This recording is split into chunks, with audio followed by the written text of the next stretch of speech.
Trump hits hard. Billions in weapons for Ukraine. The Kremlin has just reacted, and the tone is serious.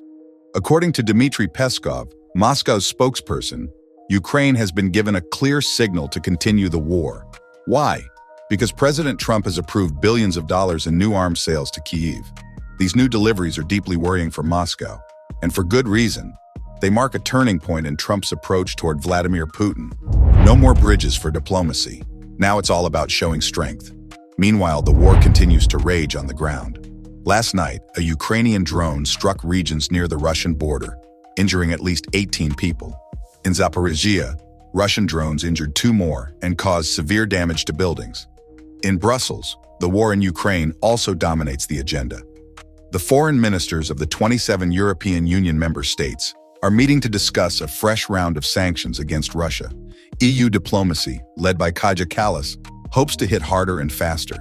But what's really shaking up the diplomatic world right now is this shocking interview with President Trump. After trying for so long to build bridges with Putin, Trump now seems to understand that every phone call was just a game, a tactic to buy time while Moscow stepped up missile and drone strikes against Ukrainian civilians. If you're watching this video, make sure to subscribe now and turn on notifications so you don't miss the next major developments in this global conflict. Facing the failure of dialogue, Trump is now shifting strategy. More weapons, more Patriot systems, more long-range missiles, and even secondary sanctions against Moscow's allies. According to the Financial Times, in a confidential conversation, Trump asked President Zelensky whether he'd be ready to strike Moscow to force the Kremlin back to the negotiating table. Zelensky's reply, "Yes, if you give us the weapons." In Ukraine, the message is clear. No one wants this war to drag on more than necessary. Ukrainians want peace, but they are determined to defend their sovereignty because for them, Putin's goal isn't just Donbass or Crimea. He wants the whole country. That's why Kyiv does not rule out striking Russian territory if needed, including deep strikes to show Moscow that no city, not even the Kremlin, is truly out of reach. But all of this comes at a cost.